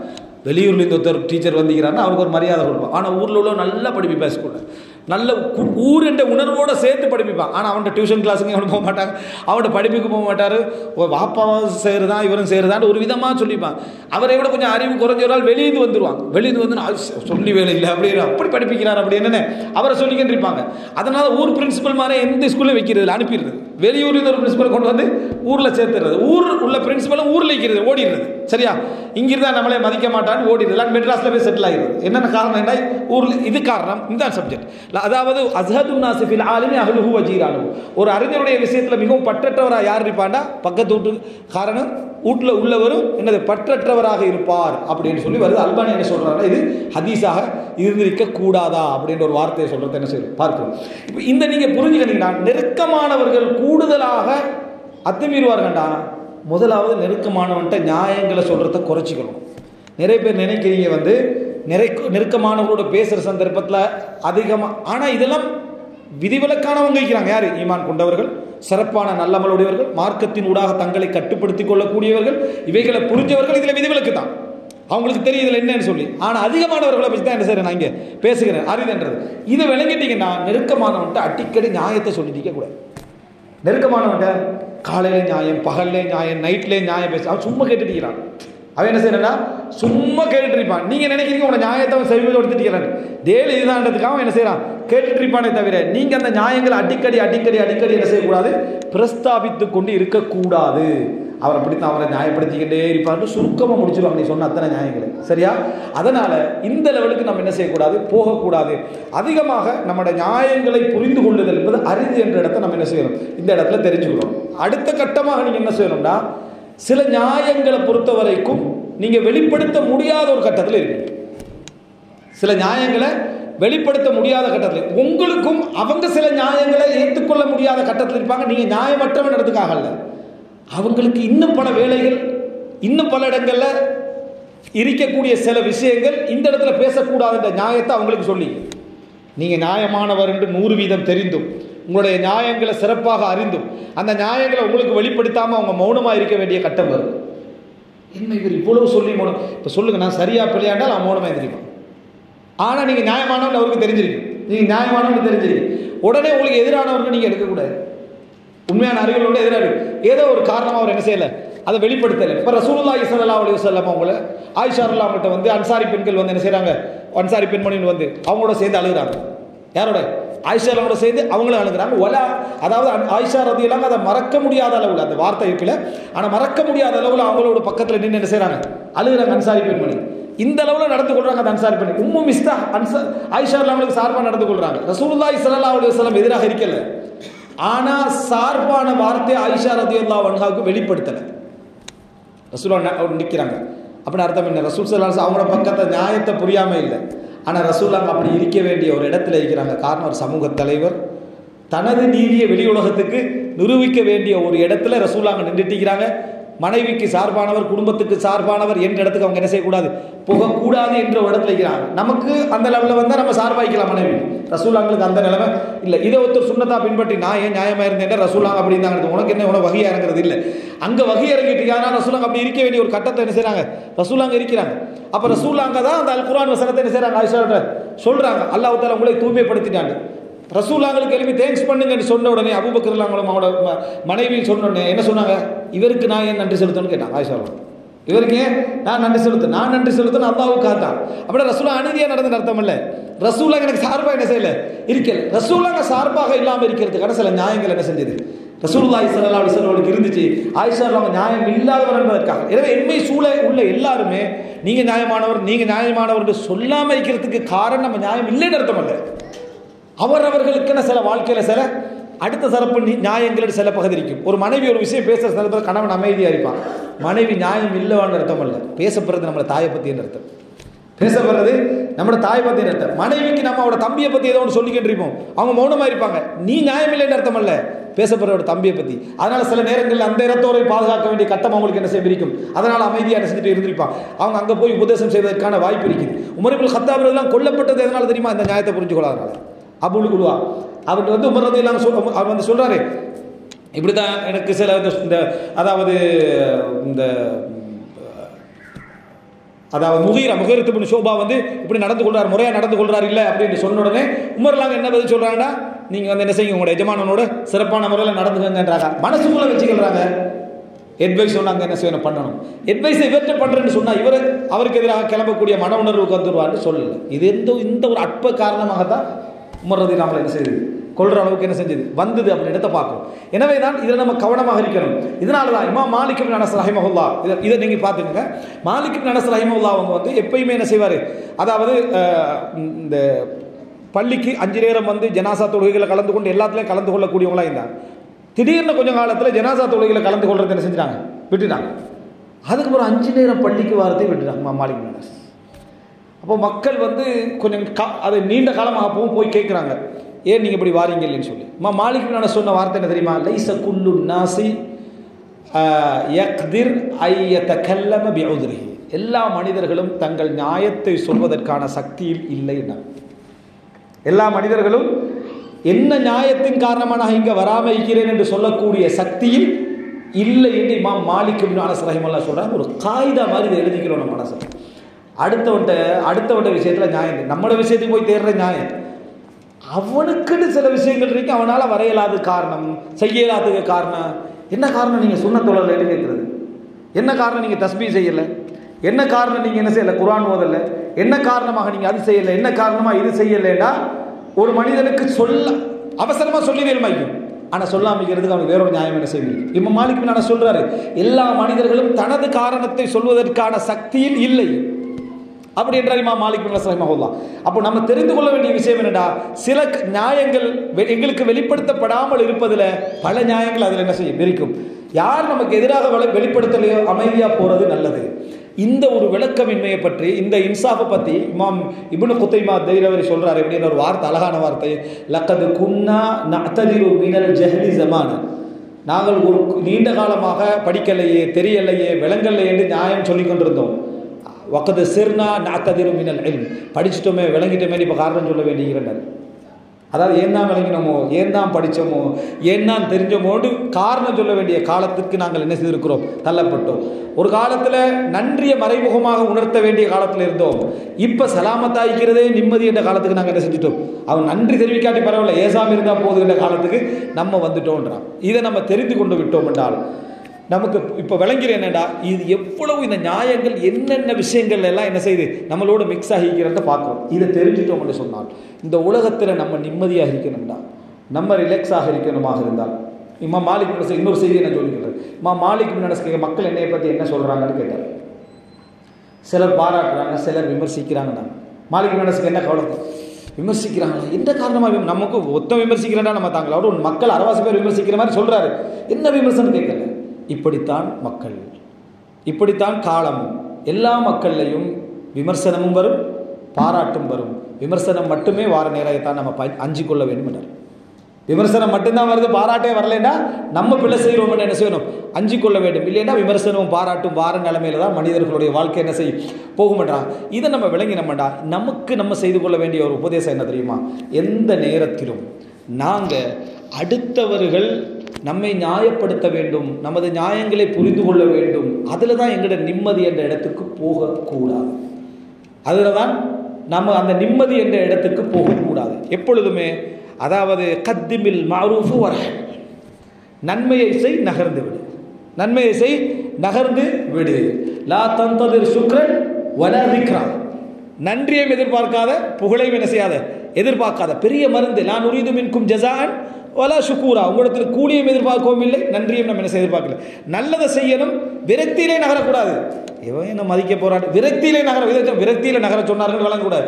சந்தோஷமா நகர்ந்துருது, செஞ்சது ரப்புக்கு நியாயங்களை செய், மறந்து போயிடணும், அதை பற்றி யோசிக்கவும் கூடாது.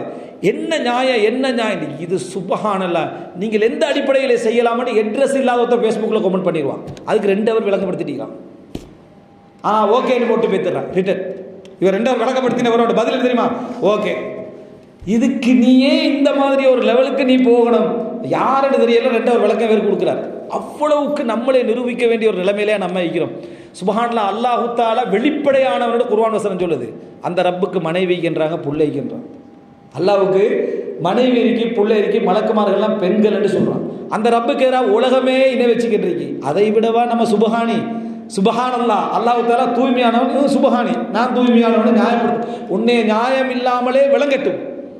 என்ன காரணமாக தெரியுமா, நீ நியாயம் இல்லாமல் நடந்த இடங்களுக்கு மன்னிப்பாக அமைகிறதுக்கு, நீ நியாயம் இல்லாமல் நடந்த இடங்களுக்கு மன்னிப்பாக அமைகிறது, விளங்கிட்டு போகட்டும். அப்படி நினைக்காம எல்லா இடத்துலையும் சுபஹானி, நான் தூய்மையானவன், நான் என்ன நியாயம் என்ன விளங்கப்படுத்த போறது உன்னிடத்துல, நல்லது செய் நகரணும் என்கின்ற ஒரு சிந்தனைக்கு நம்மளே நம்ம என்ன செய்யணும், உருவாக்கி கொள்ள வேண்டும். ரசூலுல்லாஹி ஸல்லல்லாஹு அலைஹி வஸல்லம் தூய்மையான வாழ்க்கை வாழ்ந்து துறவற வாழ்க்கை வாழவும் இல்லை. 11 மனைவியோட வாழ்ந்தவங்களுக்கு எவ்வளவு மோசமான கெட்ட கெட்ட குற்றச்சாட்டுகளை ரசூல் ஸல்லல்லாஹு அலைஹி வஸல்லம் அவங்களுக்கு வச்சுக்கிறாங்க. மனைவிமார்களால் சான்று வழங்கப்பட்ட ஒரு மைனஸ் சொல்லப்படாத ஒரு தலைவருக்கு உலகத்தில் எத்தனை பேர் குற்றச்சாட்டு வைக்கிறாங்க. முஸ்லீம்கள் எத்தனை பேர் அதில் நோயாளியாக பேத்திக்கிறாங்க. ஷியாக்கள் போனவங்க, வெளியுள்ளவங்களோட முஸ்லீம்கள் ஷியா பட்டியலில் இருக்கக்கூடிய அந்த லிஸ்ட்டுக்குள்ளே வந்தவங்க செய்கிறாங்களா இல்லை? அப்போ இந்த மாதிரியெல்லாம் நீங்கள் எடுத்து பார்த்தீங்க அப்படின்னு சொன்னால் இவர்களுக்கெல்லாமே வந்திருக்கிற சந்தர்ப்பத்தில் நமக்கு அப்படி வராதன்ற ஒருத்தன் எதிர்பார்க்கிறவன் அவர் மஹ்லூக் அக்லியன், என்னது அதாவது சிந்தனை ரீதியாக அவருக்கு என்னமோ பிரச்சனைங்கிறதானே அர்த்தம். அப்போ இப்படி வர டைமில் மனைவி விட்ட நியாயங்களை சொல்வது, அதுக்கப்புறம் பிள்ளை கிட்ட நியாயங்களை சொல்வது, அப்படி உண்மையாக அவர்கள் நீதியானவர்களாக இருந்தால், உண்மையில் அவர்கள் ஃபித்ரத்தோடு படைக்கப்பட்டவர்களாக இருந்தால் உங்களோட நியாயங்களை என்ன செய்வாங்க, இன்றைக்கு புரிந்து கொள்ளாது விட்டாலும் நாளை ஒரு நாள் என்ன செய்வாங்க, புரிஞ்சு கொள்வாங்க. புரிய வைக்க முடியும் அவசரப்படுறது, உனக்கு ஒரு டைம் வரும், அப்போ என்னையை பற்றி வழங்கு. என்னதுக்கு அந்த டைம் வரணும், நீ அது வரைக்கும் வெயிட் பண்ணணும். அந்த டைம் வரணும், அட்வைஸுக்கு பண்ணலாம், பிள்ளையோட தர்பியாவுக்கு பண்ணலாம். அதை தவிர இந்த மாதிரி என்ன செய்யக்கூடாது, பண்ணக்கூடாது. நம்ம எங்களுக்குள்ள நிம்மதியாக இருக்கணும்டா, மனசில் ஆற்றல் உடையவர்களாக இருக்கணும்டா, பழக்குங்க. நியாயங்களை சொல்லாமலே நீங்கள் என்ன செய்ய போங்க. உங்கள்கிட்ட நியாயத்தை கிண்டுறதுக்கு ஒத்த வருவேன். நான் பொதுவாக அதிலே ஆரம்பிக்கிற விதமா, நான் பொதுவாக நியாயம் சொல்கிறது இல்லை, நீங்கள் கேட்டதுக்காக சொல்கிறேன், வெயிட் பண்ணி இந்த மாதிரி சொல்லுவான் வணங்கிட்டா. இந்த மாதிரி தன்மையே எடுத்துட்டு நியாயங்கள் எதுவுமே சொல்லாமல் பொறுமையாக பணிவாக நம்மளை பற்றி தவறாக விளங்கினா முடிஞ்சால் மிகவும் தூரமாக போகிற டைமில் விளங்கப்படுத்திட்டு, இல்லைன்னா அமைதியாக போகக்கூடிய ஒரு மனோபக்குவத்துக்காகத்தான் இந்த தலைப்பு. அதாவது இதை மாற்றவே இயலாது இந்த உலகத்தில். நீங்கள் நிம்மதியாக இருக்கணும். ஒரு காலம் வரும், நீங்கள் 70 வயசாகுவீங்க, ஒரு 75 வயசாகுவீங்கன்னு வைங்களேன், அந்த ஒரு இடத்துக்கு வந்துட்டு வைங்களேன், நீங்கள் குடும்ப ரீதியாக சமுதாய ரீதியாக ஊருக்கு செஞ்ச சேவைகளை தெரியாத பிள்ளைகளும் சமூகமும் உங்களோட குடும்பத்தில் ஊரில் பிறக்கும். நீங்கள் யாருன்னு உங்களை வந்து ஒரு வீல் சேர்லையும் உங்களுக்கு நீங்கள் ஒரு சுமையாகவும் இருக்கக்கூடிய ஒரு காலகட்டத்தில் பிறக்கும். நீங்கள் அவர்களை பார்த்து அவர்கள் உங்களை நக்கல் அடிக்கக்கூடிய வயசில் வந்தாலும் என்ன செய்வாங்க, வருவாங்க. அவர்களை பார்த்து நீங்கள் மனம் நொந்து கொண்டிருக்கிறதா, லா நுரீது மின்கும் ஜஸாஅன் வலா ஷுக்கூராடி குடும்பத்திலே வரலாம். ஒரு மூத்த, அதாவது தந்தையுடைய மூத்த சகோதரருடைய தியாகம் தெரியாத கடைசி புள்ளியோடு என்ன செய்யலாம், உருவாகலாம். உங்களே சுமையாக பார்க்குற புள்ளியோடு உருவாகலாம். அவரை படிப்பிக்காதது கடைசி தம்பியுடைய குத்தமாக இருக்கும். நீங்கள் அதை பார்த்து வேதனைப்படுற இடத்துல நீங்கள் நிற்க போறீங்களா? நான் என்னெல்லாம் நியாயம் செஞ்சேன், இந்த குடும்பத்துடைய அத்திவாரம் உங்களோட நன்மைகள் இழக்க போறீங்களா? இன்னும் மற்றவர்களும் உங்களுக்கு எவ்வளோ உதவி செஞ்சுப்பாங்க அந்த சகோதரர்கள்ட்ட, அந்த ஹெசானை மறைக்க போறீங்களா? அப்போ இதால் எதுவுமே இல்லாமல் அமைதியாக கடந்து செல்லுதல் என்பது அதை விரக்தியிலையும் இல்லை, அப்படியே அந்த அமைதியாக போகிற அந்த ஸ்லோ மோஷன் அதுவும் அல்ல. சரியா, உண்மையாகவே சந்தோஷத்தோடு திருப்தியோடு ரப்பிட்டு என்ன செய்கிறேன் போகிறேன் அப்படி என்று சொல்லக்கூடிய அமைப்பில் ஒரு நல்ல திடகாத்திரமான நம்பிக்கையோடு யாருக்கு நியாயங்களை வழங்கப்படுத்தாமல் உண்மையாக கேட்கக்கூடிய ஒருவன் கிடைச்சா ஒரு ஆறுதலை பகிர்ந்து கொண்டு நீங்கள் போகிற பயணம்தான் இந்த உலகத்தில் உங்களை நல்லவன் என்று மாற்றுமே தவிர, அல்லாஹ்விடத்தில் அங்கீகாரத்தை உருவாக்குமே தவிர, நியாயம் பேசி நியாயப்படுத்தி நியாயத்தை விளங்கப்படுத்திட்டு போனீங்கன்னு சொன்னால் நிச்சயமாக நீங்கள் அதிக பிரஸ்தாவி அவரை பற்றியே பேசிக்கிட்டு இருப்பார், அவர் செஞ்சதான் நியாயம் பண்ணி இன்னொரு ரூட்டால் வந்துடுறது. சரியா, எதுவும் இல்லாமல் வாழ்றது மிகவும் திருப்தி. அல்லாஹு தாலா இன்னல்லாஹ லா யுதிஉ அஜ்ரல் முஹ்சினீன், இந்த உலகத்தில் உபகாரம் செய்தவர்களுடைய கூலியை அல்லாஹு தாலா வீணாக்குவது இல்லை. அல்லாஹு தாலா இந்த உலகத்தில் உபகாரமாக வாழ்ந்த முஹ்சினீன்களுடைய கூலியை யார் மறந்தாலும் படைச்ச ரப்புல் ஆலமீன் ஒரு நாள் என்ன செய்ய மாட்டான், மறக்க மாட்டான். நீங்கள் கொடுத்த ₹1 இருந்தாலும் சரி, நீங்கள் சுமந்த ஒரு சின்ன சுமையாக இருந்தாலும் சரி, நீங்கள் சுஜூதில் வடித்த ஒரு சிறிய கண்ணீர் துளியாக இருந்தாலும், உலகமே மறந்தாலும் நீங்களும் மறந்தாலும் ரப்புல் ஆலமீன் என்ன செய்வான், அந்த எஹ்சானை கொண்டு வருவான். அந்த நம்பிக்கை மட்டும் நமக்கு இருந்ததுன்னு சொன்னால் யார்கிட்டையும் நம்ம விருத்தி அடைத்தலும், யார்கிட்டையும் நம்மளோட சாதனைகளை சொல்ல வேண்டிய அவசியம் இல்லை. அழகான முறையில் என்ன செய்யலாம், நாம் கடந்து போய்கொண்டே இருக்கலாம். இதே மாதிரி நமக்குள்ள இதே நியாயங்கள் அடுத்தவர்களுக்கும் என்ன செய்யும் இருக்கும் என்று அவனோடையும் நம்ம என்ன செய்யணும், காரணம் சொல்லி நடந்து கொள்ளக்கூடிய மக்களாக அல்லாஹு தாலா என்னையும் உங்களையும் ஆக்கியால் புரிவானாக. هذا ما عندي والعلم عند الله وأقول قولي هذا وأستغفر الله لي ولكم والسلام عليكم ورحمة الله وبركاته.